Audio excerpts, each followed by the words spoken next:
Alec, you online? Can you hear me?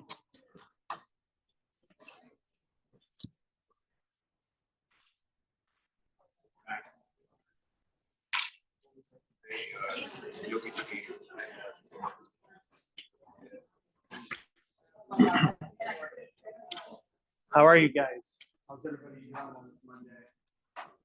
Welcome back. All right.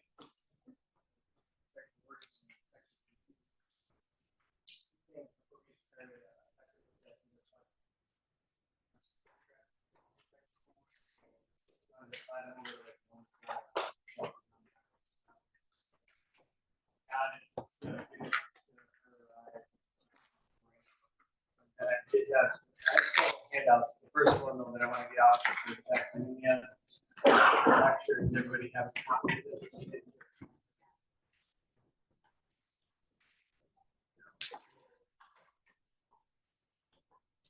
Awesome. Are there some copies up there? Yeah. Can you slide? Thank you. Awesome. Everybody else good?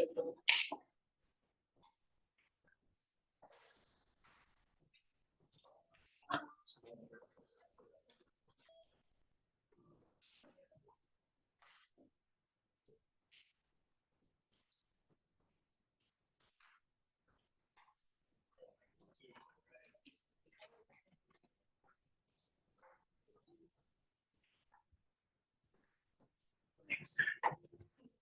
How's your preparation going for Wednesday?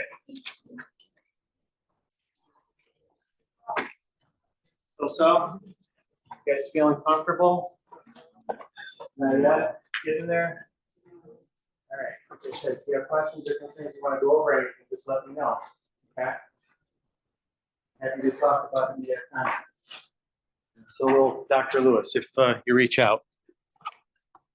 All right, well, if there are any other issues or concerns, we'll go ahead and get started with today's topic. Today we're going to talk about some vascular related infections. We're going to start off talking about bacteremia.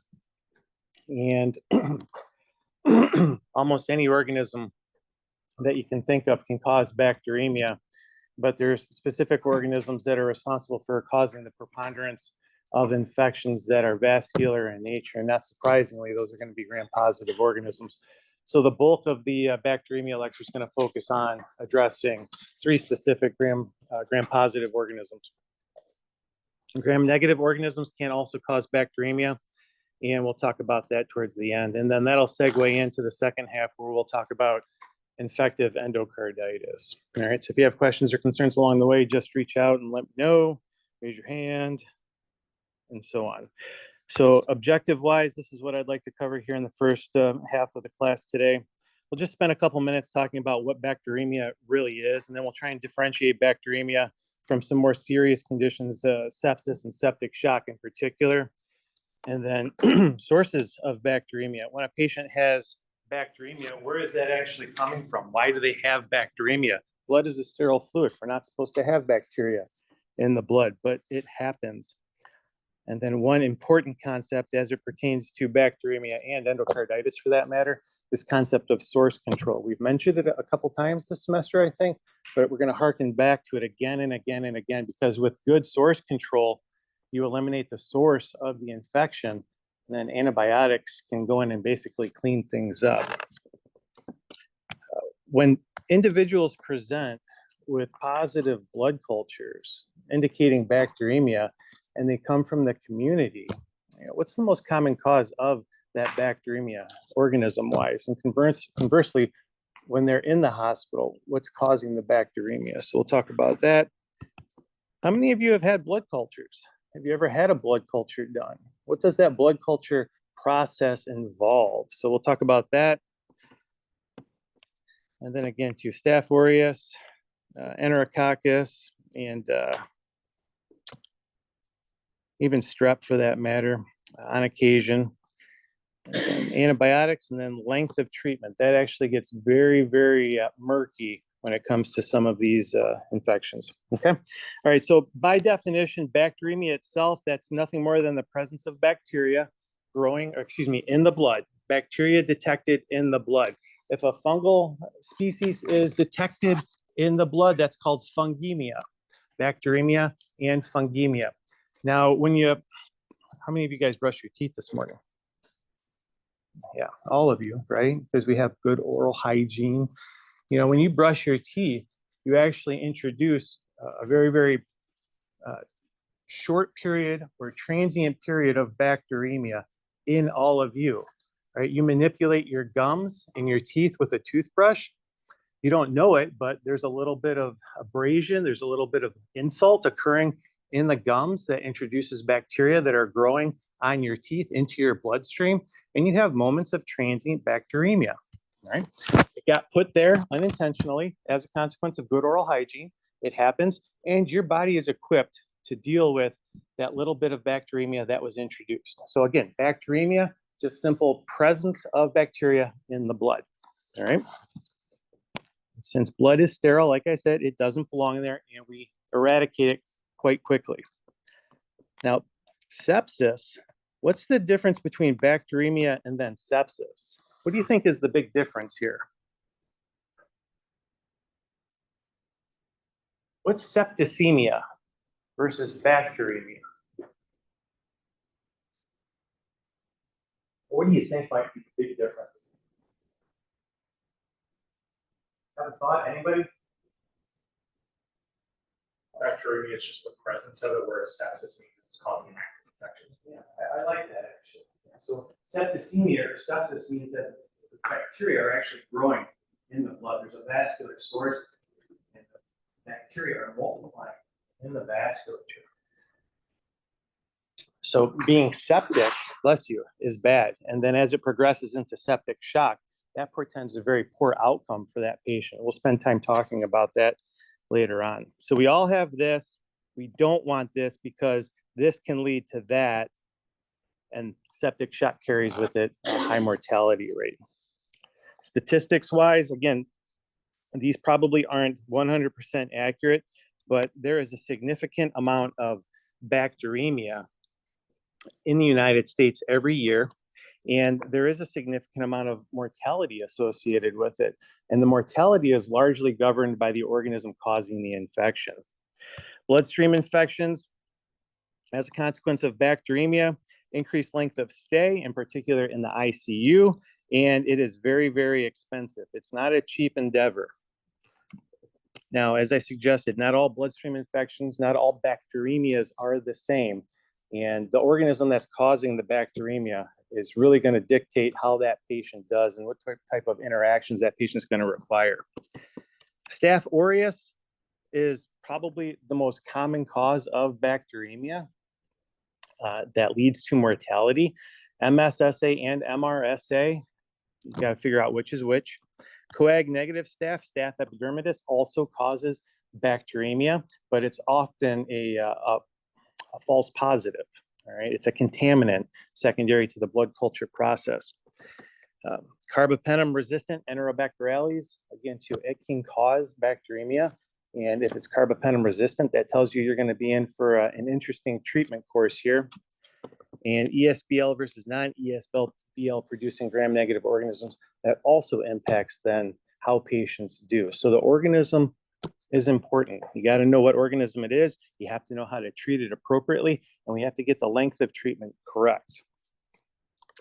So when and how should you suspect or investigate for bacteremia?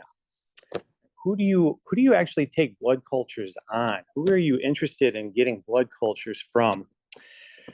So anybody can have bacteremia and not have a fever or not have white blood cell count changes. All right. So, again, transient bacteremia doesn't always present with a fever. Transient bacteremia doesn't always present with shifts in white count. However, patients with a fever, patients with leukocytosis or leukopenia, those are good people that you're going to want to try and investigate with blood cultures. Sepsis, meningitis, osteomyelitis, endocarditis, intra-abdominal infections, pneumonia, individuals that are immunocompromised. All of those folks require or need some blood cultures, okay? Because they have an infection. It's either started in a primary site and then went into the blood, and now it's going to seed somewhere else, or they have a vascular-related infection already. You want to identify the organism. We do that with the blood cultures. And when we take blood cultures, we get an aerobic bottle and then an anaerobic bottle as well. And what's recommended is to do something called direct inoculation, where the blood gets injected, or excuse me, introduced directly into the blood culture bottle. All right, so at the top right there, you just see an example of what a blood culture bottle looks like. One is for an aerobic culture, the other one is for an anaerobic culture. And when you see blood cultures ordered, it's usually 2 sets, all right, from different sites. So they'll want a venipuncture on the right arm with an aerobic and an anaerobic bottle, and then they get a venipuncture from a separate site, aerobic and anaerobic. Now, I already mentioned this concept of transient bacteremia. No longer than 15 minutes, the bacteria are gone. Okay, and that's the ideal setting. That means somebody can take care of business with regard to their immune system in the presence of bacteria in the blood. Now, if you want to get the most bang for your buck regarding blood culture, you need volume. Right? The more volume you get, the more likely it is that you're going to identify and grow an organism in the culture. Right? So volume is important. The more blood would be better, again, too, but you can only take so much. So what's usually recommended is anywhere from 8 to 10 milliliters of blood per culture tube. 2 sets at a minimum. I already mentioned separate venocytes, venipuncture sites. And then sometimes it's important to space these cultures out time-wise. If I get one here at 9 o'clock, I may order another one immediately. If somebody is in an acute situation, if somebody is doing okay and they're stable, and I'm trying to identify an organism growing in the blood, I get one now. I might order one 4 or 6 hours later, and then I may order another one 4 or 6 hours later. Phlebotomists, nurses, and other healthcare providers that take blood get specific training on how to prep the site for the venipuncture, because when you contaminate the site and contaminate the culture, it doesn't do anything for anybody. I mean, it's really a problem, because what it does is when you have an organism that grows from, one of 2 culture bottles, and it's a very, very low likely cause of bacteremia, it's more likely a contaminant, that still requires some type of response from the healthcare system. Right? So good preparation of the site is important. So chlorhexidine. Chlorhexidine is probably the best thing to use in prepping the site. It's better than iodine. Povidone is what the studies have suggested. A true positive, when you have a blood culture that pops positive and it grows positive, on the next day, that's probably a good indication that it's a true positive. When you start a blood culture today, and we get to Tuesday, we get to Wednesday, we get to Thursday, on Friday, it finally reveals that something's growing. It took that long to grow. Chances are that's a contaminant. You got a little bit of bacteria from the skin flora, for example, that unfortunately triggered the sensors in the detector. However, having said that, some organisms actually require them to be incubated for a prolonged period of time. They're just fastidious and slow growing. Cutibacterium, formerly known as Propionibacterium. It's on the skin, it's in the glands, the sweat glands, the oil glands. It takes a long time for that sucker to grow and come back positive. So in certain circumstances, the physician, the infectious disease physician, will order the blood cultures and tell them tell the lab to hold the blood cultures for at least 2 weeks just to see. Right? And then this HASIC group. This is a constellation of gram-negative organisms. A lot of them are found in the oral cavity in us, and sometimes these take a little bit of time to grow and come back positive as well. Okay. All right. So we have two patterns of bacteremia. We have intermittent and then continuous. So as the name suggests, intermittent, you have periods of bacteria present in the blood, and then it clears, and then it comes back, and then it clears. So if you were to follow a patient in the hospital, for example, they spike a fever, and as soon as the nurse detects the fever, they're going to get blood cultures because they want to capture what might be causing that fever at that time. A lot of times it doesn't grow anything, but that's the reflex. And then the fever goes away, the bacteremia goes away, and then it comes back hours later. Why does this happen? Why do we have this intermittent bacteremia? Well, it kind of depends on what's going on with the patient in themselves here. A lot of times, if you have a site of infection that's being manipulated, for example, we saw what it looked like to perform an incision and drainage, an IND, when we were talking about abscesses. When you probe that abscess to break up those loculations, and then you drain that abscess, you're manipulating the heck, not only out of the top of the area of abscess, but underneath as well.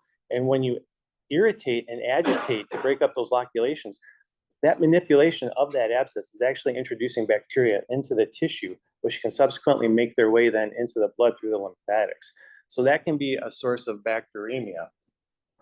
Scopes, just think about all the different places in the human body that a scope ends up, all right, throughout the normal course of day in a hospital. Anytime somebody gets a scope introduced into them, all right, pick an orifice, any orifice, I don't care. What you do is you're manipulating that tissue, and the manipulation of that tissue can actually introduce then bacteria that have colonized the mucous membranes and get into the blood. Pneumonia, intra-abdominal infections, and again, other skin and soft tissue infections, cellulitis. Any of those primary sites of infection can make their way down deeper into the lymphatics and then subsequently into the blood. So that's intermittent bacteremia. Continuous bacteremia ultimately results from an endovascular infection. So if somebody has a vegetation growing in their heart that represents endocarditis, right? That's a vascular infection, and that particular infection is always giving off some type of bacteremia. Bacteria are shedding themselves from that site, and you're going to have persistent bacteremia, okay? If somebody has a tunneled catheter, a PICC line, a central line, and that line is infected, it's going to give off bacteria continuously until the line is pulled and antibiotics are given. Right, so intermittent and then continuous. We have extravascular and intravascular infections again too. Extravascular, kind of what I just alluded to. Pneumonia, UTI, and many others, just it's making its way into the blood from the primary site, blood from the lymph, and then intravascular associated infections. Again too, if you look here on the screen, you have a tunnel catheter, a line, if you will. And not surprisingly, even after the line is placed, you still have bacteria that are going to repopulate the skin, despite the fact that it may have been decontaminated.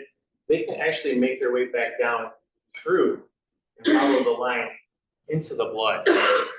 So that's an extravascular site or source of infection.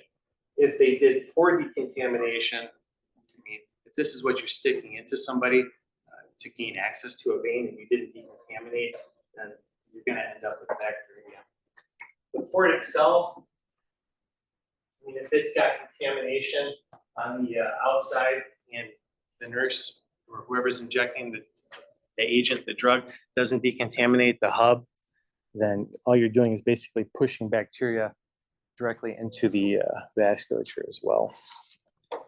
And so contamination here, contamination on the skin, I mean, all of that can lead to bacteremia. And then as far as blood cultures are concerned, this is where it gets tricky. This is where your experience really pays off. Okay. Like I said, if you have a culture that comes back positive the next day and it's one of four, well, then you're kind of like, what is it? Right? If it's Staph aureus, that's very concerning. Even if one of four cultures came back positive, if it's Staph aureus, you always regard Staph aureus as an infection, not a contaminant, and it's in the blood. If it's coag negative staph and it's one of four and it's out a couple days, you're probably not going to do too much about that, unless that patient has risk factors that may coincide with staph, coag negative staph being the cause. A recent surgery, for example, recent prosthetic valve placement, prosthetic joint placement, anything that involves that patient getting cut open, right, and having hardware put in and then sewn back up. If they have a fever and they get blood cultures and it's coag negative staph, then all of a sudden that changes your perspective on the interpretation. Staph aureus, very concerning. Strep pneumo, again, concerning. If you have group A strep growing in the blood, that's concerning. Enterobacteriaceae, Bacteroides, weirder things have happened, and then Pseudomonas as well. If you have Pseudomonas growing in a blood culture, that portends, again, a poor outcome for that patient if things aren't done appropriately. From the community setting, community dwellers, individuals that are sick, they come to the hospital and they have blood cultures drawn because they have a fever. They're most likely going to have a gram-negative bacillus growing in their blood culture, and it's most likely going to be from the urinary tract or from the abdomen, an intra-abdominal infection or a urinary tract infection. If we have a hospital onset bacteremia, and somebody's admitted into the hospital and then they develop a bacteremia, the rate of gram-negative organisms causing that bacteremia is held steady. It's probably around 30% of positive blood cultures from hospitalized patient, the gram-negative organisms. Gram-positive bacteremia from a hospitalized patient, though, continues to go up and up and up. We continue to stick devices in people. We continue to do surgeries on individuals. We continue to place lines in folks for the purposes of delivering drugs on an outpatient basis. And all of this additional intervention just increases the risk of gram-positive bacteremia. So the increased device use has skyrocketed gram-positive bacteremia. Okay. All right. Questions or concerns up to this point?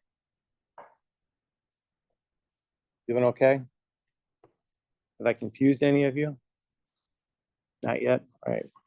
I'll try harder. Staph aureus bacteremia. Again, is Staph aureus aerobic or anaerobic?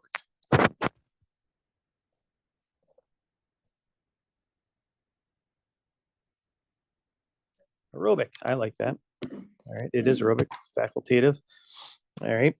Gram positive, gram negative. You know the answer to that one. How does it appear? Chains, pairs, clusters. Very good. Clusters. All right. And Staph aureus, again, it's coag positive. All right. It's coagulase positive. It makes a protein. You can see it there, staphylothrombin. This particular protein that the organism makes has the ability to cleave fibrinogen into fibrin. Okay. And as a result, you get a clot at the site of infection. Why does it clot in the first place? What's the evolutionary advantage to staph making this protein that clots blood? Why would it want to do that in the first place?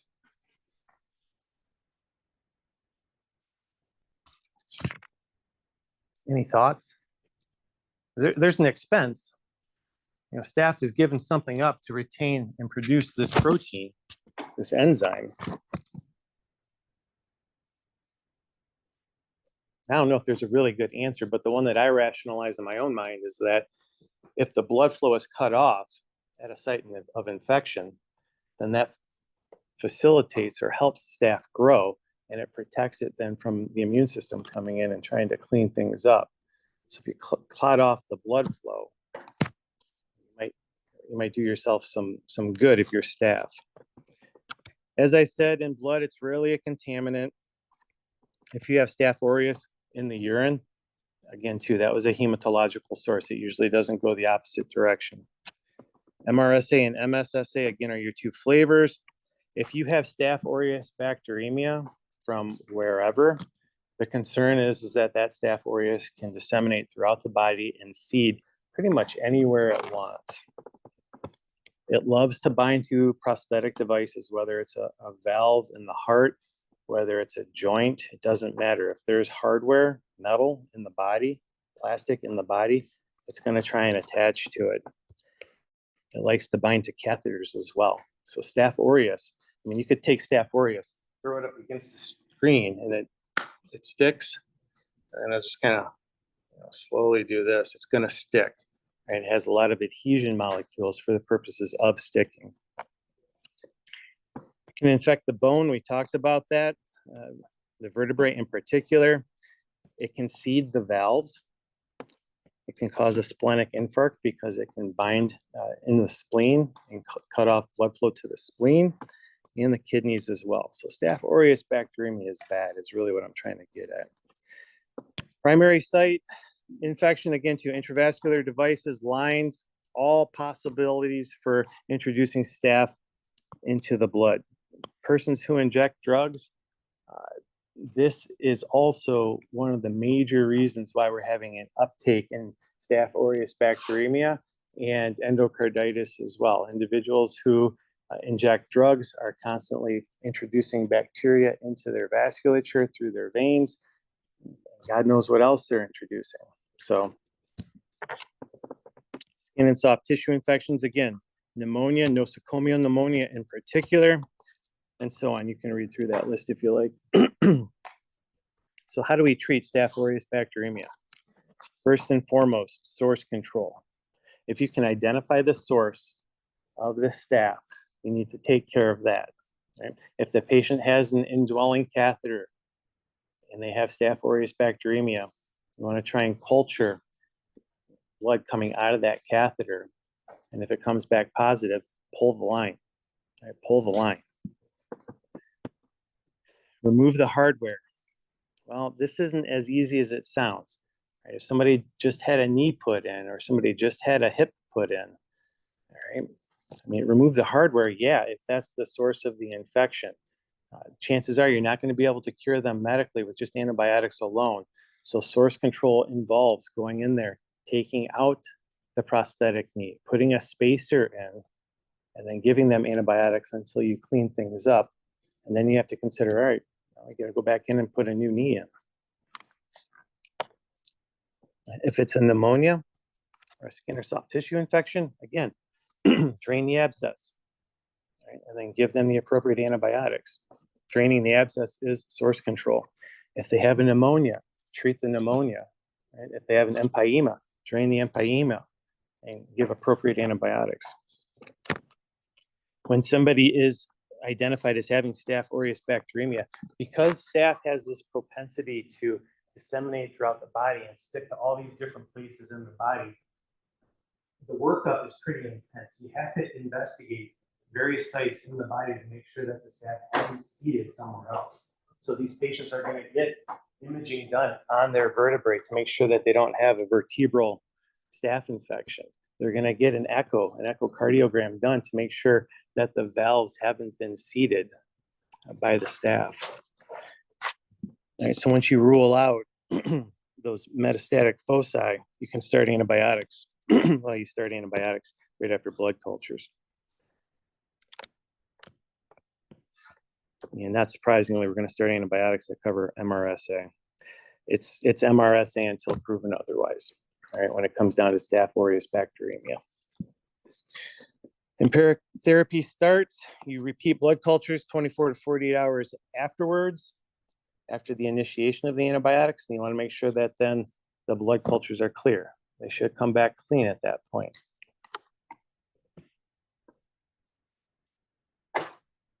If you draw blood cultures 24 hours later and there's still some staph growing, okay, they must have had a deep-seated infection. If you draw blood cultures 48 hours later and they still come back positive, then you have a problem, okay?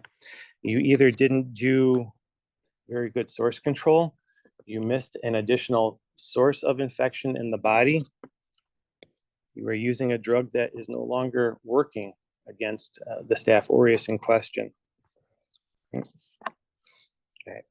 So empiric therapy is going to be always with vancomycin or daptomycin. Daptomycin is getting a lot of traction nowadays, especially with this MIC creep that you're seeing with vancomycin. So daptomycin might also be used.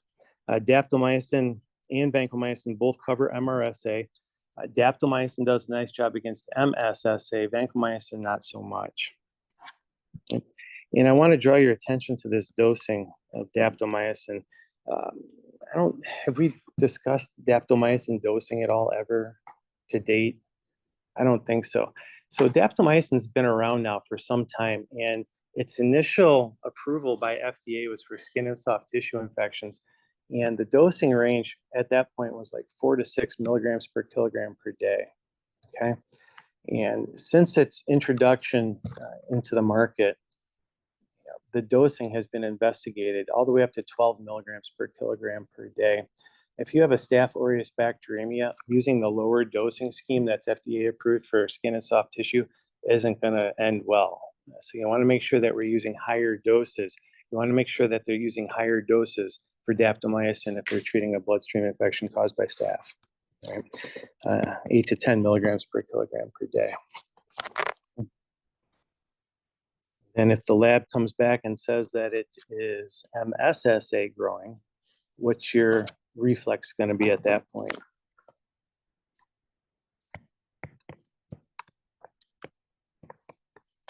If you have Vanco on board, stop the Vanco.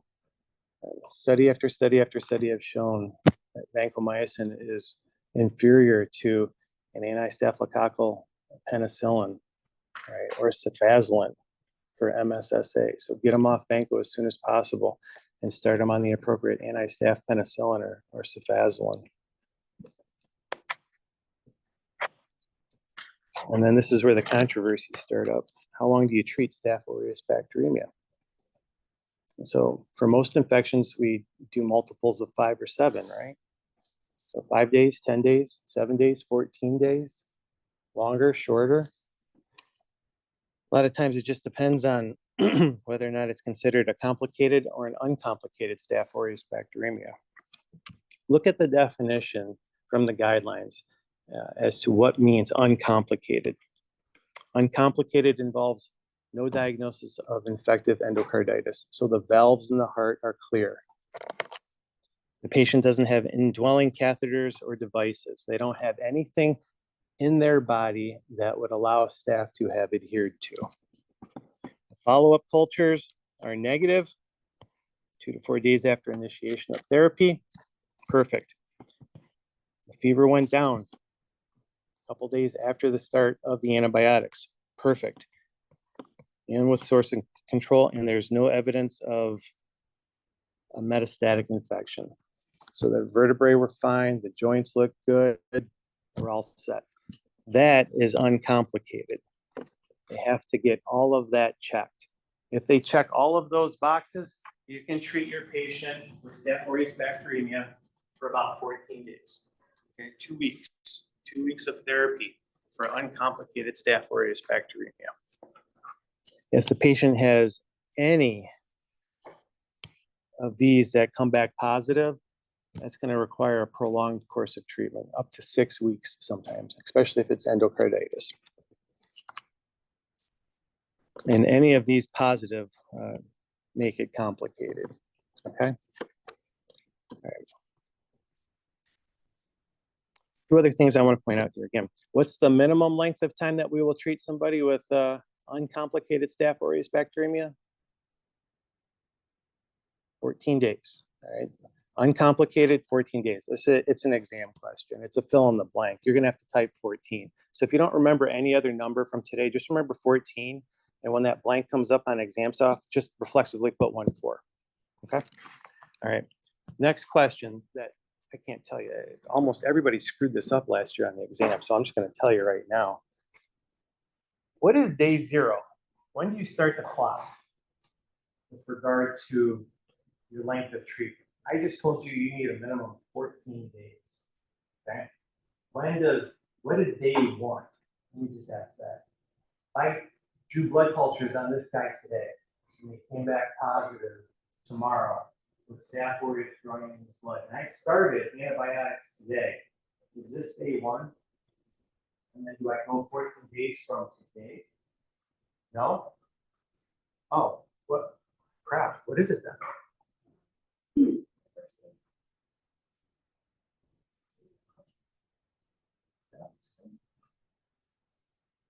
Yep.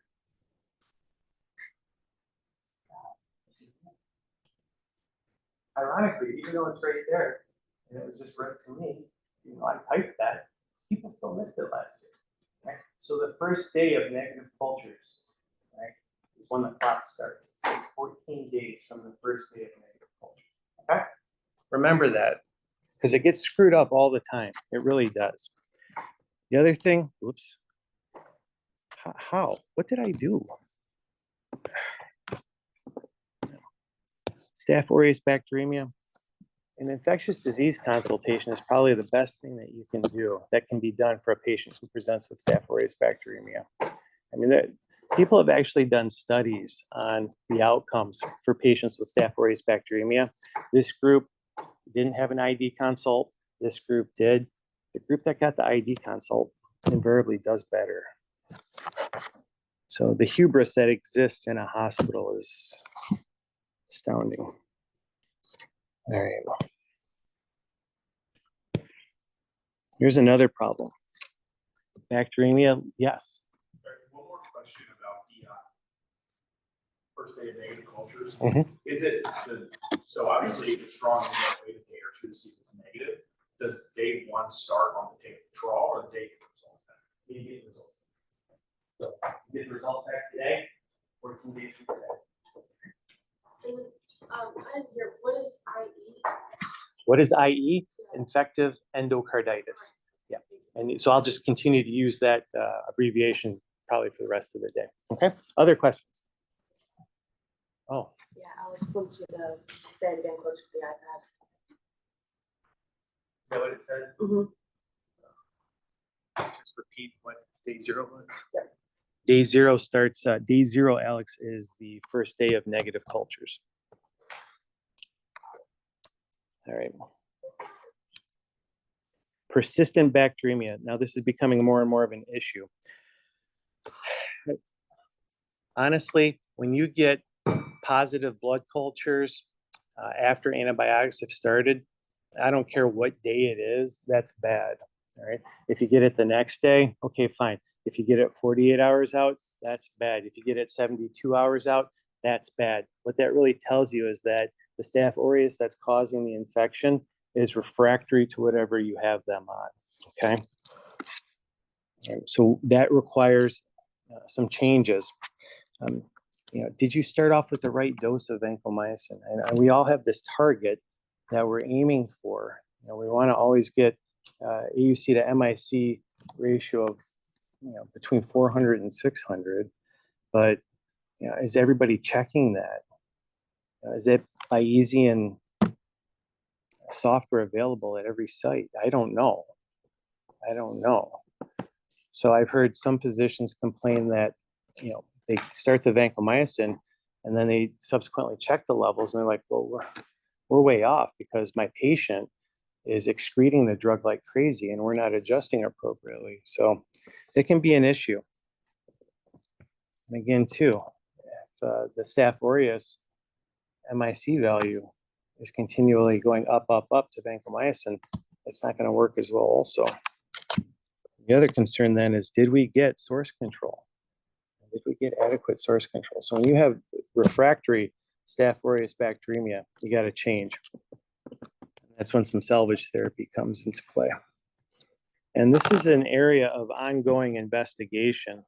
There's not perfect answers for what you do in this setting, but there's been a lot of studies done on it. And as you can see, the combinations that are listed at the bottom are some of the things that have been used. The combination salvage with ceftaroline and daptomycin seems to be favored.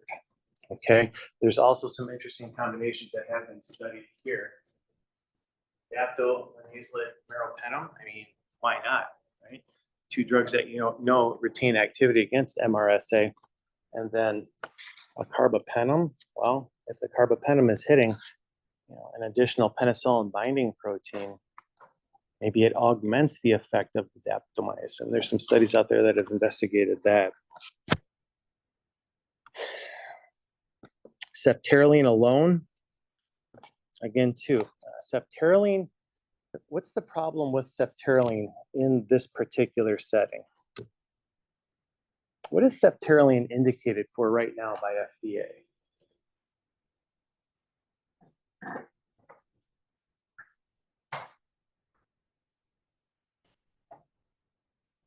Anybody have a thought?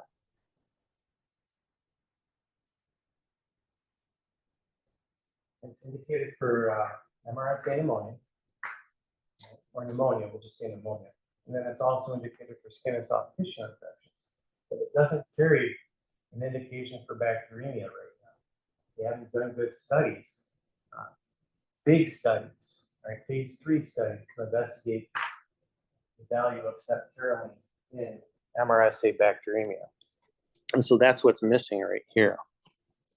They did just publish a study on ceftobiprole and Staph aureus bacteremia compared to daptomycin. I think I gave you that research summary at the beginning of the semester.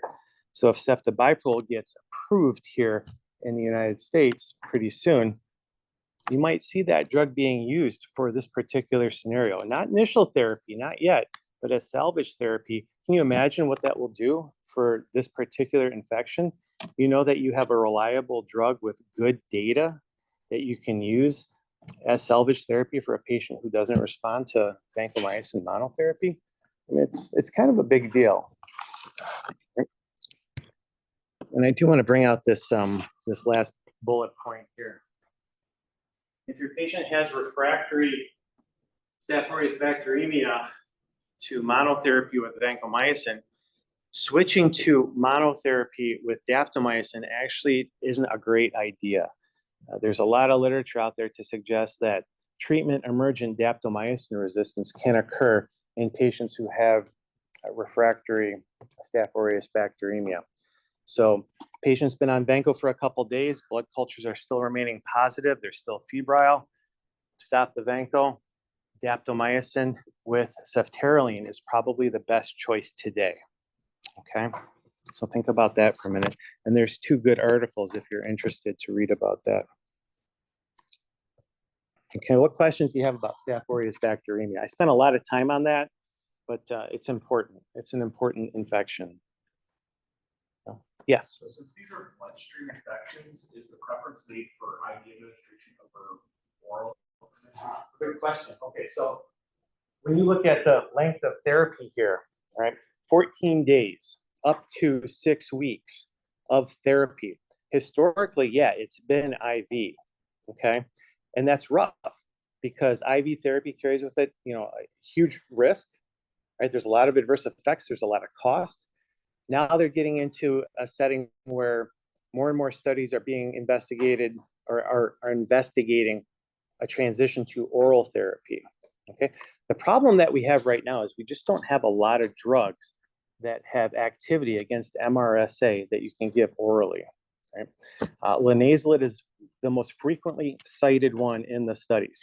You get somebody stabilized if they need a prolonged course of parenteral therapy because they have MRSA bacteremia. You get them stabilized after a week to 10 days, and then maybe start thinking about transitioning them to oral therapy. If they aren't a good candidate for that, then the long-acting glycopeptides, lipoglycopeptides are being investigated, like dalbavancin, for example, okay? So you can give a couple doses of dalbavancin and get that patient out. That might be beneficial as well. Good question. We just don't know yet.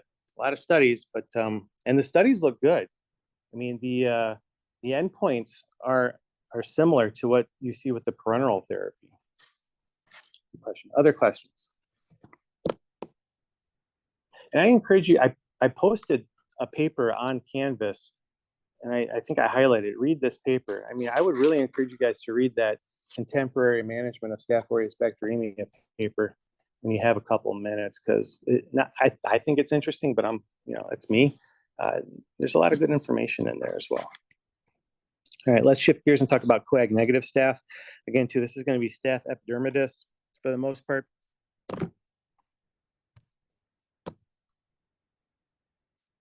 This is going to be Staph epidermidis for the most part, but Lugdunensis and then Saprophyticus are also commensals that can, albeit infrequently, cause bacteremia. When you see coag-negative staph in the blood, though, it's more times than not going to be a contaminant, especially if just one of the two sets comes back positive, and especially if it took a long time for that positive result to come back. Again, too, though, I want to reemphasize, you think coag-negative staph positive in the blood, got to be a contaminant. But if that patient did have some type of procedure recently that would predispose them to coag-negative staph bacteremia, that changes your outlook on things a little bit. MEC-A is pretty common in coag-negative staph. So a lot of Staph epidermidis is vanc resistant, or not vanc resistant, beta-lactam resistant. Prosthetic devices, surgical procedures, intravascular devices, again, all sources of coag-negative staph bacteremia. I've already harped on this enough, so I'm not going to say any more about it. Source control is huge here as well. If you have a line that's growing coag-negative staph, pull the line. Just pull the line. Pulling the hardware is a little bit different. Just like we discussed for Staph aureus, if you have something that looks like coag-negative staph bacteremia, even if it's a false positive, it still triggers a lot of responses. People are still going to do additional investigation to rule out valvular seeding or vertebral seeding. 48 hours after, document the clearance. What do we treat with? Again, too, just like we assume all Staph aureus is MRSA, we assume that all coag-negative staph is methicillin resistant as well. So we can use Vanco, and again, too, we use Dapto. If it ends up being methicillin susceptible, you can change it, just like you would with Staph aureus. If it's methicillin susceptible, get them off the Vanco, switch them to an anti-staphylococcal penicillin or cefazolin. If they're on daptomycin, leave them on Dapto. Daptomycin is generic now. Price has gone down significantly, so it's much more friendly to use. And then again, in this setting, linezolid, telavancin, ceftaroline, these are all drugs that have activity against staph species that have the MEC-A gene, but there's just not a lot of studies out there to support their use.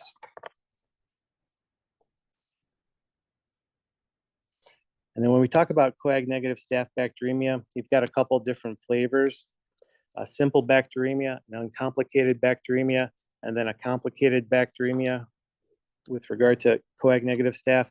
Again, to a simple bacteremia, just one positive culture. All right, one positive culture. You treat them for up to 3 days, but in order to treat for just 3 days, everything else culture-wise has to be negative. No signs or symptoms of an infection, especially at the site of the catheter. No signs or symptoms or indication of metastatic infection, and then no risk of seeding by virtue of having a prosthetic device. That's a simple bacteremia. A single blood culture came back positive. So 3 days of therapy. Uncomplicated. What does uncomplicated coag-negative staph bacteremia really imply? Somebody had 2 positive cultures within a 24-hour period. Okay, so 2 positive cultures within 1 day, that changes things a little bit. Right? But in general, 5 to 6 days of therapy is probably what's going to be indicated here. And just like we said, for simple bacteremia, you have to fulfill all of those bullet points in order to just be treated for the 5 days. Anything else outside of that is considered complicated. All right, 2 positive cultures, in particular, drawn more than 24 hours apart, and you have all of this other bullet points that haven't been fulfilled. That's complicated. 14 to 42 days may be required. You have to give up to 6 weeks, depending on what's actually going on with that patient. If they have endocarditis, 6 weeks. So it can be prolonged. Okay. And then that takes us to enterococcal bacteremia. We'll get through this and then we'll take a break. Bacteremia, again, enterococci, group D strep, aerobic gram-positive cocci in chains. Again, 2. Enterococci like to live and colonize your GI tract, your genitourinary tract as well. So manipulation of the GU tract also can induce a bacteremia with enterococci. Faecalis and Faecium are the 2 more common species. Faecium is more likely to be vancomycin resistant than Faecalis. Faecalis is more commonly seen causing infections. Okay. And when you have vancomycin resistant enterococci, again, we talked about the VAN-A gene several weeks ago. So remember, that gene enables enterococci to synthesize cell wall with different precursors that prevent vancomycin from binding. Then enterococci are intrinsically resistant to cephalosporins. Right? Cephalosporins have affinity for the penicillin binding protein active site, but they are not attacked by the active site. Bloodstream, cardiac, prosthetics, surgical procedures. Again, 2. All of this can introduce enterococcal bacteremia. Source control is the best approach. And then after source control, you give antibiotics. Again, 2. What are the best choices for enterococcal infections, antibiotic-wise? If it's susceptible to ampicillin, ampicillin. Drug of choice. If it's ampicillin resistant, retains sensitivity to vancomycin, we give Vanco. If you're unfortunate to find a VRE, daptomycin is probably going to be your best choice, or you could use linezolid. Keep in mind that the severity of the infection is really going to dictate what drug you use as well. It's best to use something that is bactericidal if you can. You want to kill it as fast as possible, especially if somebody has an acute infection. But if they're stable and they have some bacteremia, you might get away with something that is bacteriostatic. 5 to 7 days is typically what's recommended for enterococcal bacteremia. And again, 2, you need to repeat the blood cultures in a day or 2 after antibiotics are started to make sure that you can document clearance of the bacteria from the blood. Right. Gram-negative bacteremia. Most common organisms causing gram-negative bacteremia are the Enterobacteriaceae or the Enterobacterales. And again, 2, E. coli and Klebsiella, very common, as well as some of its counterparts there. There are risk factors for the acquisition of gram-negative bacteremia, and those are listed in that table there. I don't care that you memorize all of this, but some of it just makes sense too. When you start to manipulate certain areas of the body, you increase the likelihood then of introducing gram-negative organisms into the blood. And as we've been saying all along, source control, source control, source control. Okay, if they have a urinary catheter, pull it, get it out of there. If they have a line, maybe that's the cause then, get rid of it.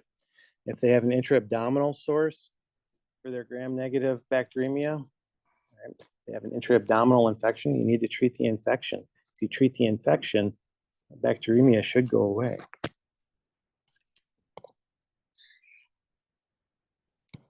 All right, so this bottom part here, your empiric therapy. Your patient's in the hospital and they have gram-negative bacteremia detected from blood cultures. E. coli is going to be the most common offender. Okay? Klebsiella comes in second, and then Pseudomonas, especially in the ICU, comes in a distant, but unfortunately fatal third sometimes.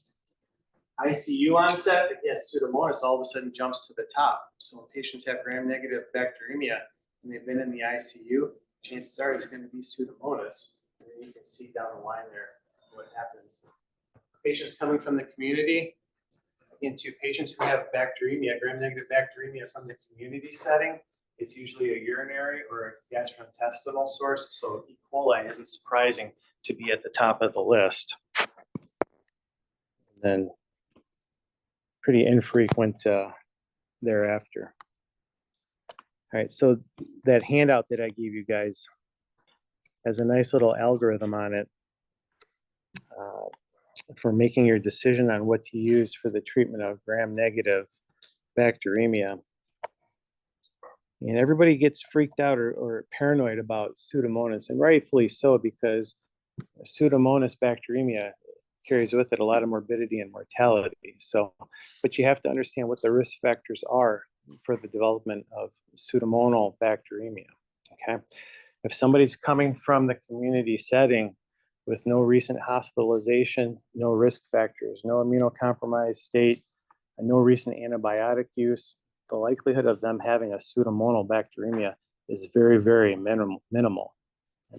If they had recent antibiotics, recent hospital exposure, they're a cancer patient, neutropenic, what have you, that changes your decision on what to use, okay?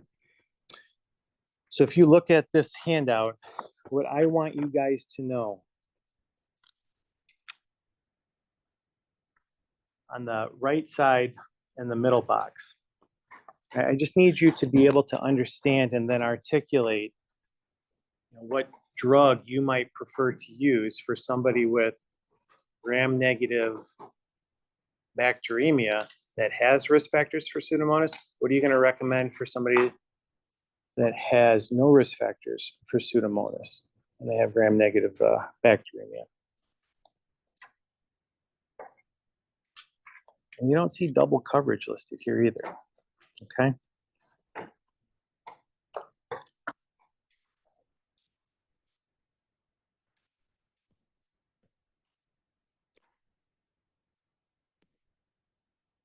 Infection with Pseudomonas in the past 3 to 6 months also is a risk factor for a subsequent Pseudomonal infection.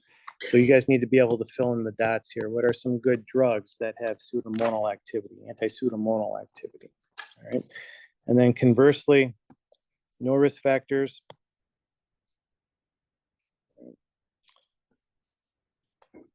And give drugs that cover gram-negative organisms, not necessarily needing anti-Pseudomonal coverage. Okay. And then lastly, short versus long courses of antibiotics for gram-negative bacteremia. Historically, 7 to 14 days is what's been recommended. But this study from several years ago actually showed that shorter courses don't offer you poorer outcomes, pretty much equivalent. So even though a patient has gram-negative bacteremia secondary to Enterobacteriaceae, you don't have to treat for prolonged periods of time. You can get away with 6 to 10 days of therapy and not sacrifice any outcomes. The caveat to this study is that they didn't really look at ICU patients or critically ill patients. All right. Okay, that's all I have on that. So why don't we take about 10 minutes, wake back up, and then we'll get into endocarditis, okay?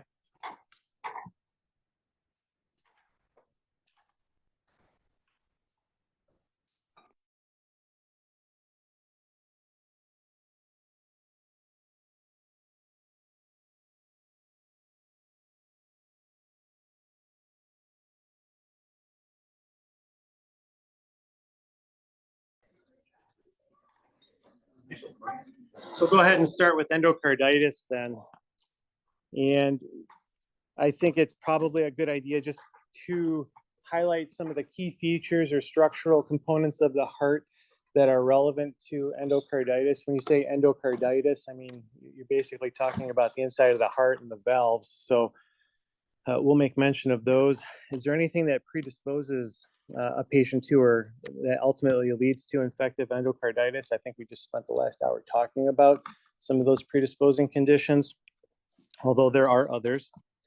And then native valve versus prosthetic valve, they carry with them different risks as well. What do patients look like that present with signs and symptoms of endocarditis? We'll talk about that a little bit. And then endocarditis, if it's not treated, I mean, it's fatal. People will die from infective endocarditis. And as such, we have to know how to treat endocarditis, infective endocarditis. And surgery is often on the list. I'm not going to go in there and cut somebody open, so I don't talk about surgery.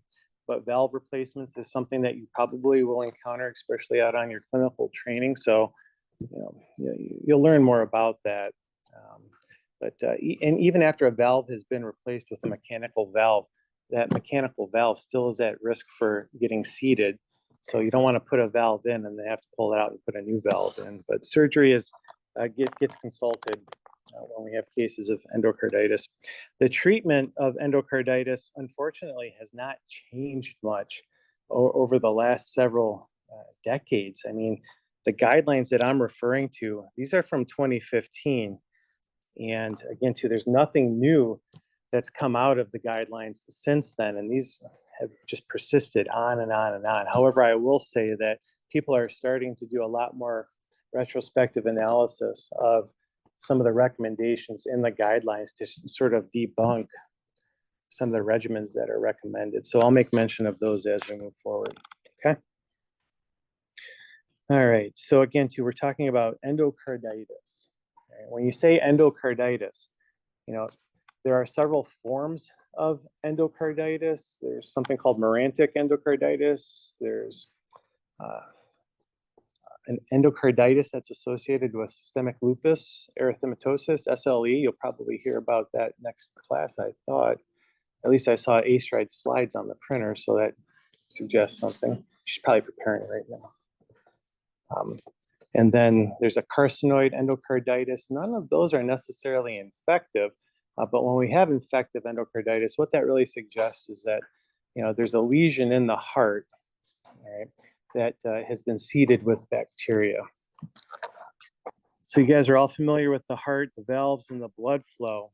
And valves that are routinely involved with regard to endocarditis include the tricuspid valve, the mitral valve, and then the aortic valve. So those are valves that commonly sustain some type of injury that predisposes them to seeding, and then this phenomenon referred to as endocarditis. It's important to note that the lining of the heart, this endocardium is beautiful. Okay, it's beautiful because it does two things. First and foremost, it resists the propensity to clot. Right? So it allows blood flow, high volume, high velocity blood to flow through the heart, through the chambers, through the valves without clotting. And that's important. It also does a really nice job of resisting bacterial attachment. Okay, so most of the organisms that we experience transient bacteremia with aren't able to adhere to the valves or the endocardium to establish a foci of infection. Right? So the endocardium is very protective. It's when we get sort of a chink in the armor, a breakdown in our protective barrier, that bad things can happen. Okay. There are also a variety of congenital issues, congenital problems that can predispose patients to endocarditis. So how does the damage occur to the endocardium? You can have individuals that present with, that doesn't show up very well, but ventricular septal wall defects, right? So they could have a very, very thin area of the septum. And the only thing that's necessarily separating the left ventricle from the right ventricle is this thin layer of septum. And as you know, the left ventricle is a high pressure, high muscular chamber of the heart. And as it squeezes and squeezes and squeezes, ultimately what can happen is you break through. And you have this high velocity jet of blood flowing into the other ventricle. And over time, what that can do is it can start to erode an area of endocardium in the right ventricle, okay? As that area of endocardium breaks down in the right ventricle, what does that expose? The underlying tissue. And all of a sudden, von Willebrand's factor gets exposed. And all of a sudden, platelets start to get activated and adhere to that area, okay? And then as the platelets bind, what else is going to start coming on board? Fibrinogen and then fibrin. So what you end up with then is an area of damage. And that damaged area exposes von Willebrand's factor. And von Willebrand's factor allows platelets to start adhering. And then as platelets start to adhere, fibrin starts to bind.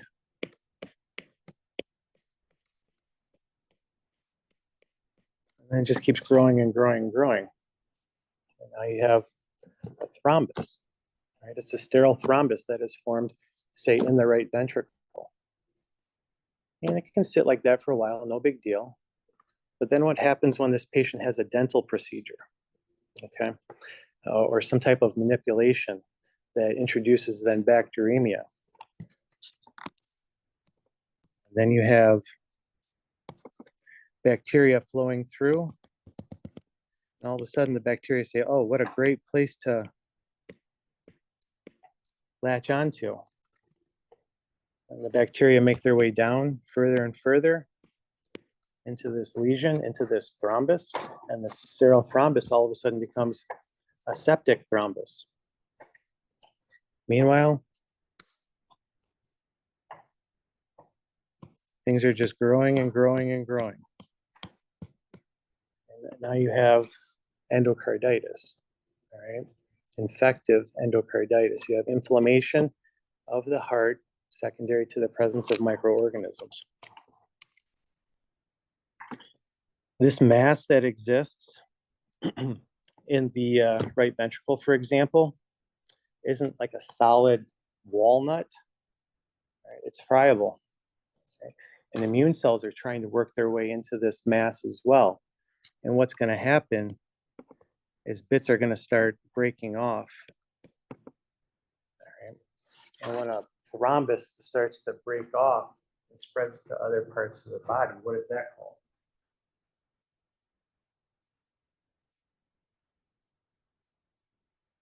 It's an embolus. So you can have emboli that go to the lungs, especially if it's on the right side of the heart. Now you have septic emboli traveling into the lungs. Okay. All right.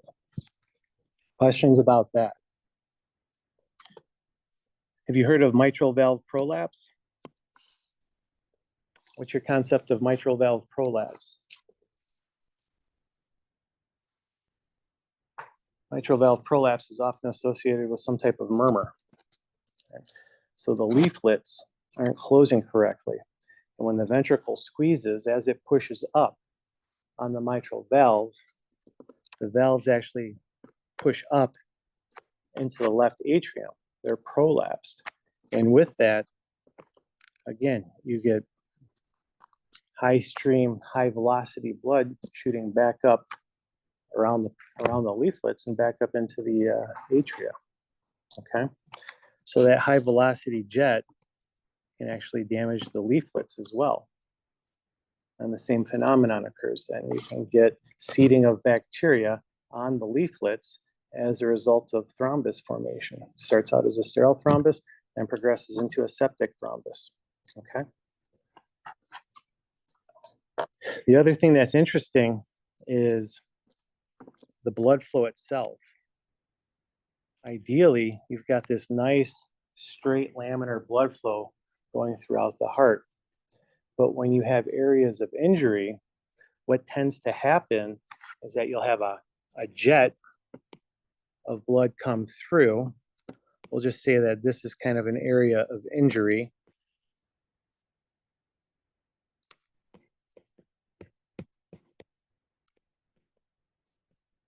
This is a high velocity jet stream coming from, say, the left ventricle into the right ventricle.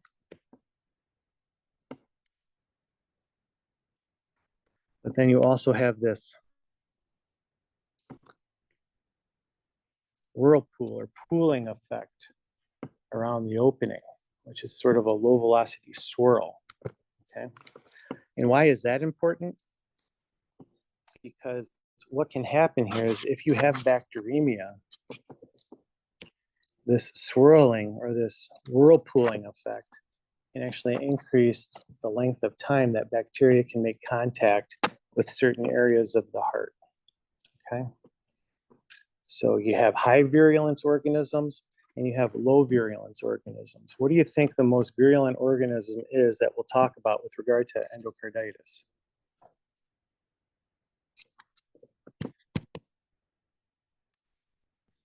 Staph aureus. The low virulence organisms are going to be the beta hemolytic strep that we'll talk about. Okay, so does this pathology leading to lesions make sense to you guys? All right. And why do I mention this? Again, too, you have people out there with a variety of different congenital abnormalities that predispose them to this subacute presentation of endocarditis. But then you have individuals who have Staph aureus bacteremia that don't require the damage that I just described. Staph aureus, being a high virulent organism, has the ability to attach to healthy heart. And when it attaches to healthy heart, it can establish then a site of infection. It doesn't require necessarily the damage that I just discussed. Okay? All right. And the vegetation itself. So when we have a septic thrombus, when we have an area of damage inside the heart that has accumulated platelets, fibrin, and bacteria, what that collectively gets referred to then is a site of vegetation. All right? And then that vegetation draws in immune cells, and now you have inflammation. And that inflammation then, secondary to your own immune system, can cause a lot of damage to the heart. Okay? It can cause cardiac abscesses, it can cause frank tissue destruction, it can cause dehiscence of a prosthetic valve, it can cause heart failure, it can cause conduction abnormalities, depending on where the lesion is. Okay? So you can see here, this is a form of echocardiography. This is an echocardiogram. And this is, I thought, a transesophageal. Yes, a transesophageal echo. And up here is the left atrium. Here's the valve. And then look at the size of this lesion that white arrow is pointing to. All right, that's the vegetation. All right, and so that's what they look for when they're trying to rule out or diagnose infective endocarditis. They're looking for the presence of a vegetation growing on the leaflet itself or somewhere in the heart. Okay. All right, so are we familiar with what type of infection we're talking about? Does this make sense? What can I repeat, if anything? We good? All of you? Okay. All right. So infective endocarditis can be healthcare associated or community associated. Historically, the majority have been from the community. Right? These are subacute infections. These are people that have been sick for a while, and it's typically with low virulence organisms. 1 out of 5 end up being healthcare related. So again, patients going into the hospital and having a procedure done, especially if they have risk factors, can lead to endocarditis. Endocarditis does not discriminate. It will involve a native valve or a prosthetic valve. Risk factors shown here for you. Again, age is a risk factor. Right? It typically is rare in children. However, some of those congenital abnormalities that I made mention of, patent ductus arteriosus, for example, That can increase the risk of endocarditis in a child. Catheterization increases the risk. Seems to be a little bit more common in men. And having a prosthetic valve increases the risk. And that risk seems to be most prominent in the first couple months after the procedure. A history of endocarditis predicts future bouts of endocarditis. Chronic hemodialysis is bad. Patients who have chronic hemodialysis are at increased risk for endocarditis. Devices, not surprisingly, and then people who inject drugs, again. Persons who inject drugs and persons who inject drugs that are HIV positive and non-adherent to their antiretroviral therapy are at increased risk for endocarditis. So we'll talk more about that in a minute. What sorts of organisms are responsible for causing endocarditis? Most cases, fortunately, are monomicrobial, and then Staph aureus in particular, but it's not the only staph species that can cause endocarditis. We can see coag-negative staph causing endocarditis. And then strep, the viridins strep group, mutans salivarius and sanguis. I mean, these are, your mouth is full of strep. I don't know if you realize that or not, but you know, when my wife wants to kiss me in the morning, you remember those old Listerine commercials? Yeah, but I still love her. But anyhow, if you were to take a swab and culture every single one of your teeth and put it on a dish, you would probably grow a different type of bacteria from every single tooth. That's what microbiologists have suggested. So nonetheless, a lot of what's in your mouth are viridins strep, okay? And again, that dental manipulation, whether it's simple brushing of the teeth or when somebody goes in to have a procedure, an extraction in particular, that increases the risk then of bacteremia and then subsequent seeding if there's a lesion or damage to the heart. Enterococci, not a very common form of endocarditis. Individuals, in particular men who have genitourinary procedures, often end up with enterococcal endocarditis. And then I made mention of this HASIC group last hour, organization of gram-negative bugs, Haemophilus aggregatobacter, Cardiobacter, Eikenella, and then Kingella. These are 5 different gram-negative organisms, a lot of which are in your mouth, that are infrequent causes of endocarditis. So it's there for completion, if nothing else. This is the one that we're really worried about, and then these as well in select individuals. Okay. People who inject drugs, they often have polymicrobial endocarditis, so staph, strep. It's kind of interesting. I've listened to a lot of infectious disease doctors talk over the years, and the one doctor that I talked to was talking about an infection, or excuse me, a person who injected drugs that had strep viridins growing on their heart. And he was like, you know, it didn't occur to me how an oral microorganism in this patient who had poor dentition to begin with, but never went to the dentist or anything, got seeded with an oral microorganism. And when I started to talk to her, he says, I come to realize that they lick their needle before they inject it. So yeah, I don't know if it's like a ritual that certain individuals who inject drugs partake in, or if they think it's a form of lubrication, but they would literally lick the needle and then inject, and that was their ritual. So that's how he surmised that particular oral pathogen got on the heart. He also described a case of something called cotton fever. I don't know if any of you have ever heard that, but some persons who inject drugs like to filter their heroin with cotton balls. And cotton isn't necessarily sterile unless it's been sterilized. And certain cotton balls can carry with them a particular type of Enterobacter infection or Enterobacter colonization. So this person was filtering their heroin to remove particulate, but what they were really doing is enabling Enterobacter gram-negative rod to get into the heroin liquid that they would subsequently inject. One other very interesting case that I'll make mention of is Stenotrophomonas. Stenotrophomonas is sort of like a water-dwelling pathogen. And people who inject drugs will go anywhere that they need to inject. And if they need to solubilize their heroin or whatever they're injecting, they'll use whatever solvent they have access to. So people would go into the stalls in a bathroom, and what would they use? Toilet water. Case reports of people using toilet water to solubilize their heroin. And in doing so, they drew up Stenotrophomonas.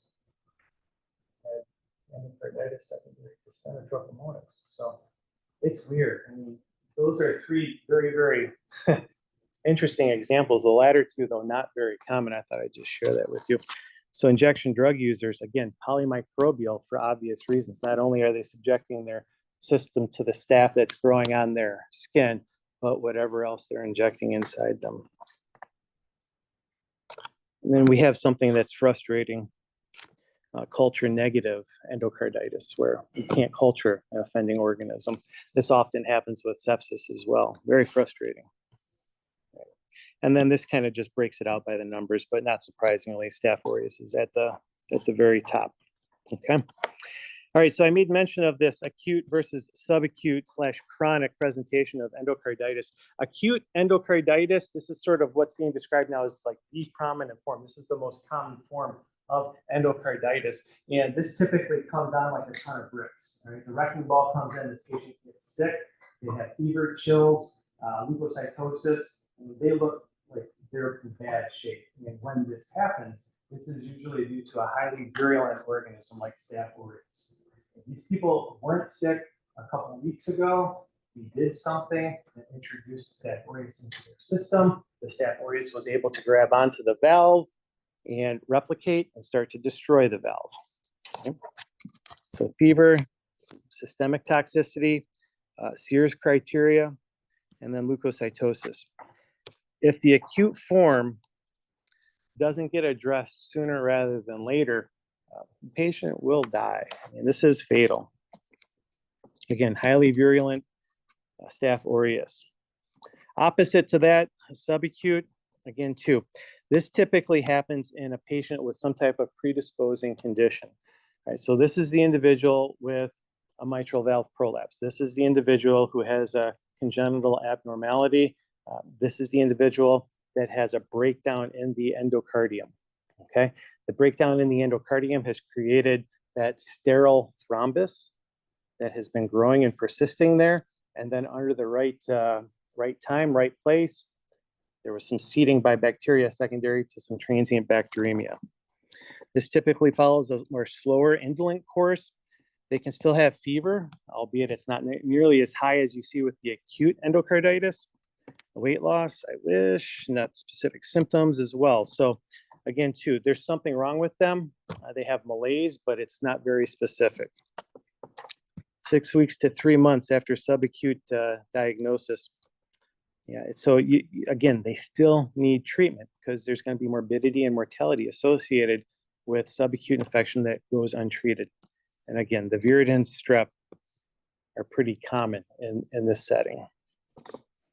Blood culture, the sine qua non of infective endocarditis. You can't have endocarditis without positive blood cultures. I mean, it's persistently shedding bacteria into the blood, so it ought to be positive. When somebody presents with fever, signs and symptoms of infection, and a new murmur, for example, right away you're thinking endocarditis. This murmur wasn't here, it is now. We need to get blood cultures. I want to get a blood culture now. I want to wait a minute. I want to get another blood culture, and then I'm going to wait and get another blood culture, at least 3 in the first 24 hours. With 3 cultures, you have a very, very high probability then of capturing the organism and then subsequently identifying it. Right? Over 90%, so that's pretty good yield. Unfortunately, though, if your patient did have some antibiotics within the recent week or two, this is a good example of why you might have culture negative disease. You might not identify it right away because the blood had been sterilized right? Or, what's interesting is when you think about that thrombus that I described, okay, there's only so much space. And when the bacteria see that thrombus, bury themselves down and start to replicate, they're going into that logarithmic growth phase. But at some point in time, they're going to run out of real estate. When they run out of real estate, they're going to stop replicating as fast as they were. Okay? So they kind of go into some quiescent phase. And they're just hanging out. They're still getting fed. There's still nutrients flowing through, but they can't expand like they want to. Right? Because they're not replicating as much, maybe that is a good reason why you don't see as much bacteremia occurring. And that could also be a cause then of culture negative endocarditis. Other studies to help confirm it, again, to the echocardiogram. Right, so there's two flavors of echo. There's the one that goes through the chest, a transthoracic, and then there's a transesophageal, which literally puts a probe down into the esophagus of the patient to get right next to the heart. Which one is more sensitive? You think? Transesophageal, absolutely. Yeah, the closer you can get the probe to the heart, the better images you're going to get. Okay, which one is more invasive, more costly, more time consuming? The transesophageal. All right, so there's no question that you're going to get a better look at the valves with the transesophageal, but starting with the transthoracic echo is perfectly acceptable. Does a negative transthoracic echo mean that the patient doesn't have endocarditis? Absolutely not, because I think it's around 60% of the time you might get a positive hit with the transthoracic, but it goes up to 90% with the transesophageal. So the transesophageal is much more sensitive.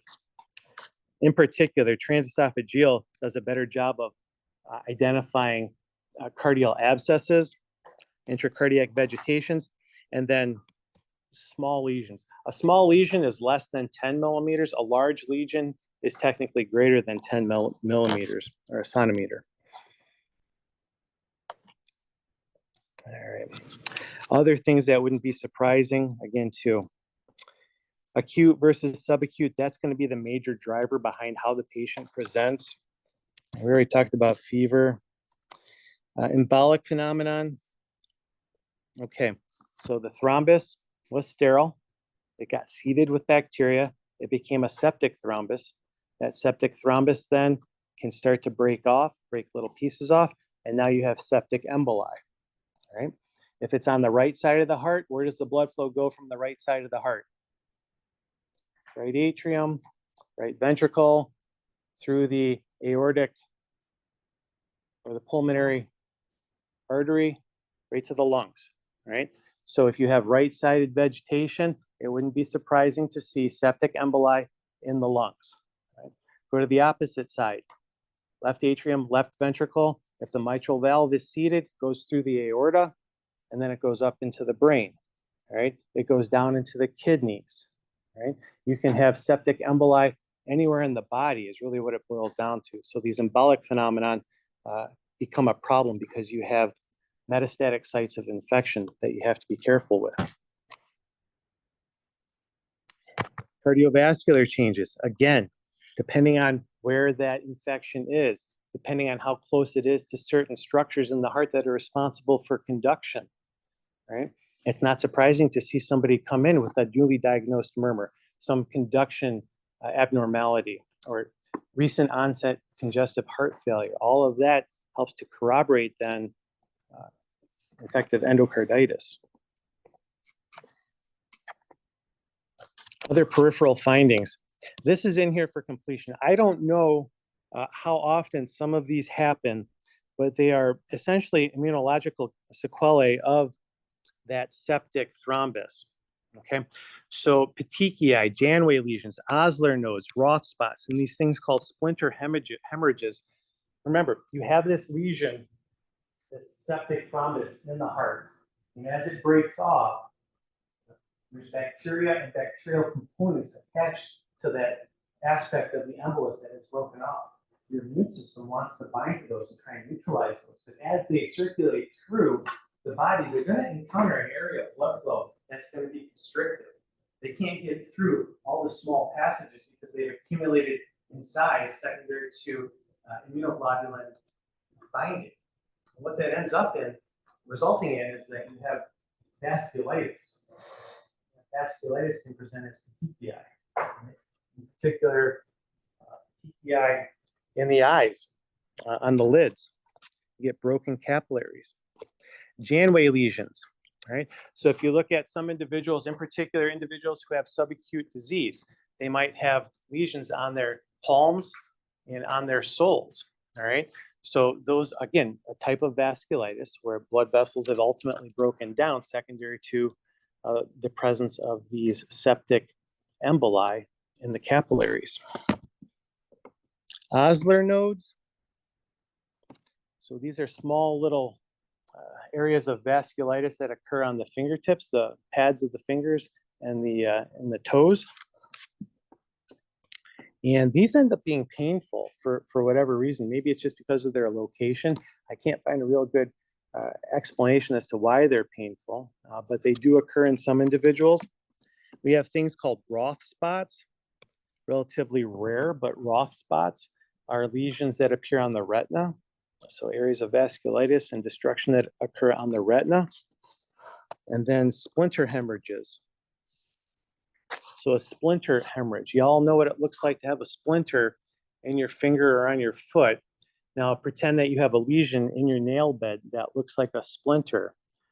That's a splinter hemorrhage. And that's a result then of vasculitis or capillary destruction secondary to a septic embolus. And then here's some pictures of what they might look like. I had to use a cartoon for the Osler nodes because I couldn't find a good one, but nonetheless. All right, so that's petechia.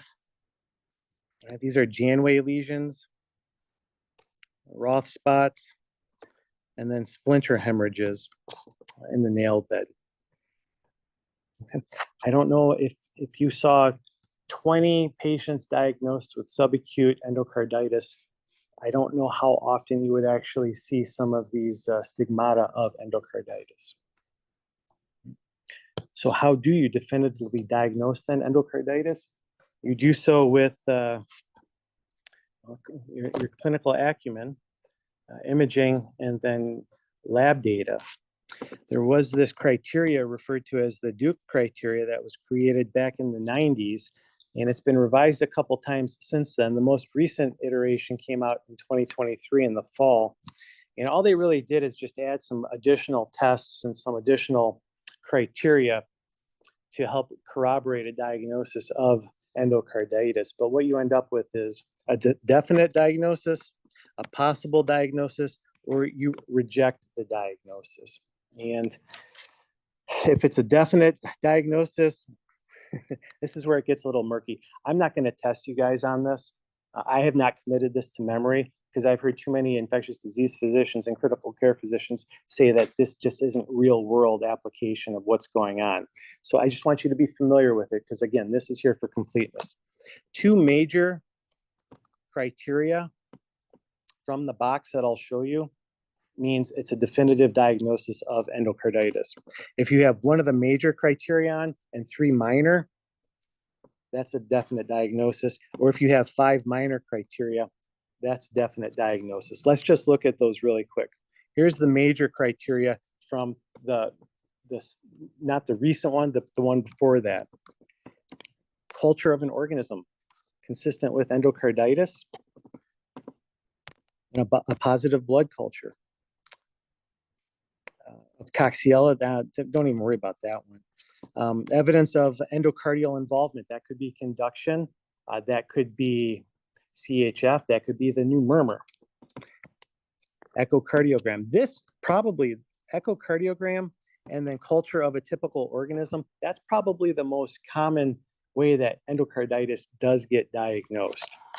Minor criteria, you can see here, temperature, a history of injection drug use, predisposing conditions, the vascular phenomenon that I made mention of, positive blood culture and serology. Nah, that doesn't make sense to me. Here's the updated criteria. Microbiology, imaging. So, like I said, You can be familiar with this if you want. I'm not going to test you on it.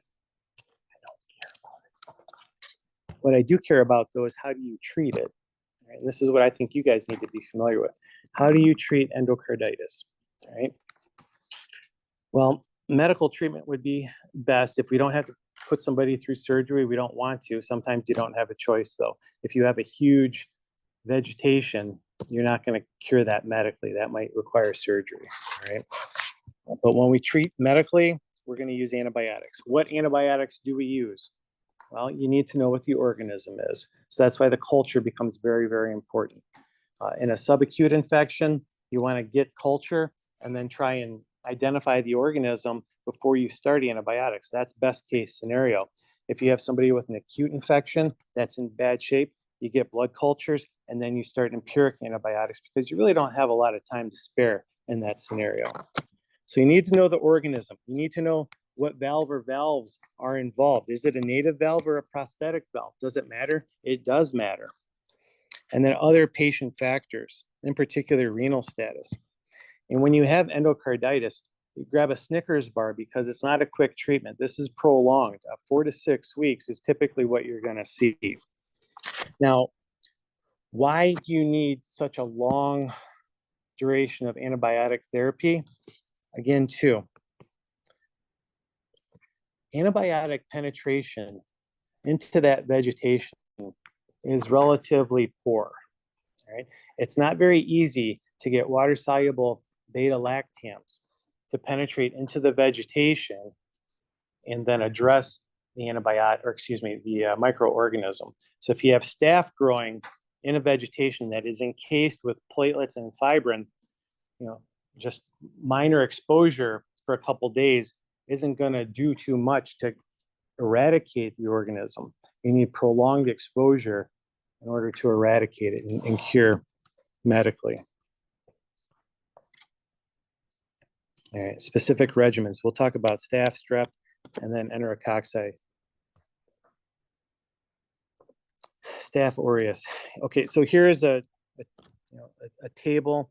This table essentially is taken right from the most recent guidelines. Those guidelines recent, that's 2015 from the American Heart Association treatment of endocarditis. All right, like I said, this is an area of need where more research needs to be done to help identify improved regimens. I don't know about you, I don't know how you guys study, but if I look at this, I just want to go do laundry, okay, instead. I don't want to look at this. That's why I kind of make this kind of thing, because I can digest this a little bit easier. All right. Real quick, not real quick, but infective endocarditis secondary to staph. Right? Staph was identified. Right. First thing that we need to ask ourselves, what kind of valve does the patient have? Right? Is it a native valve or a prosthetic valve? We're going to say native valve right now. Okay. Patient has a native valve, Staph aureus. Is it MRSA or is it MSSA? If we know off the bat that it's MSSA, we can stop Vanco if we started it, right? Or we can initiate an anti-staphylococcal penicillin or cefazolin. Nafcillin or oxacillin at the maximum dose for 6 weeks, likewise. And cefazolin, maximum dose, 2 grams every 8 hours for 6 weeks, okay? It makes sense, doesn't it? I mean, if you think about it, what's causing the infection? You identify drug.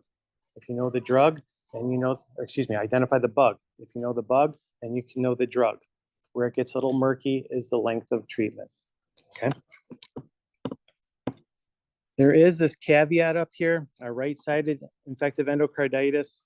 If it's uncomplicated, they don't have any stigmata, they don't have any metastatic infection. The infection itself is localized to the right side and it's a small lesion.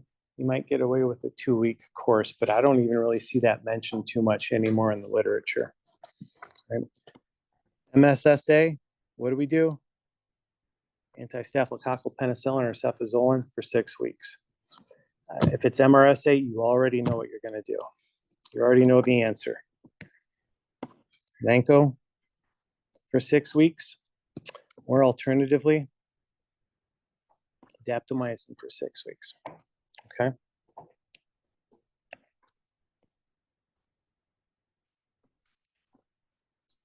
Prosthetic valve, you can think of it as like just a sheet of metal that the bacteria want to adhere to and basically form a biofilm.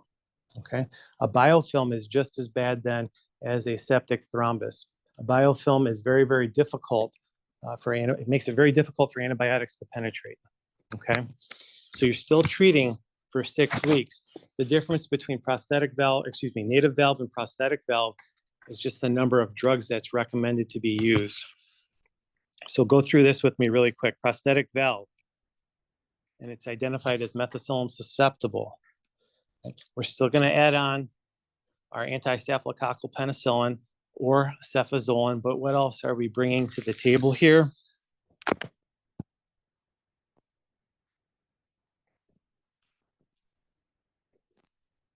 Triple therapy.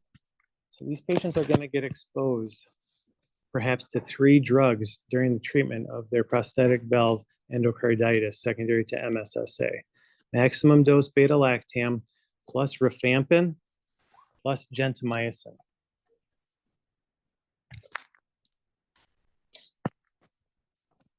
And then if it's MRSA, what's being substituted out? We're not using the beta-lactam. What has been studied is vancomycin plus the rifampin and gentamicin. 2 weeks for the gentamicin is what's recommended. That's what the studies have suggested. But again, if you were to look into the studies that were done to arrive at these current guidelines, what you've come to realize is that the studies are of very poor quality, right? There are a lot of in vitro and animal studies that fed into these guidelines, and there's not a lot of strong evidence to support the use of rifampin and gentamicin to treat staph endocarditis. So this is an area of controversy. And I think in your guys' practice time, you'll probably see the gentamicin go by the wayside because I'm not really sure what it offers. The rifampin, well, when it comes to rifampin, I don't really know what that's offering also because it's recommended to not start the rifampin up front. It's recommended to wait a little bit to decrease the bacterial burden and then bring in the rifampin to help clean things up. When you introduce rifampin to a high inoculum infection like endocarditis, you're more likely to breed resistance to the rifampin. So what is it really doing? And I think the data in this paper, which is sort of a retrospective analysis or meta-analysis, suggests that it's not all that helpful. So I'm going to stop here, and then we'll figure out what we do with the rest of this stuff some other time. Okay. All right. Questions? Concerns? Guys, good? Okay. If you have questions in your preparation, just reach out to me. Okay.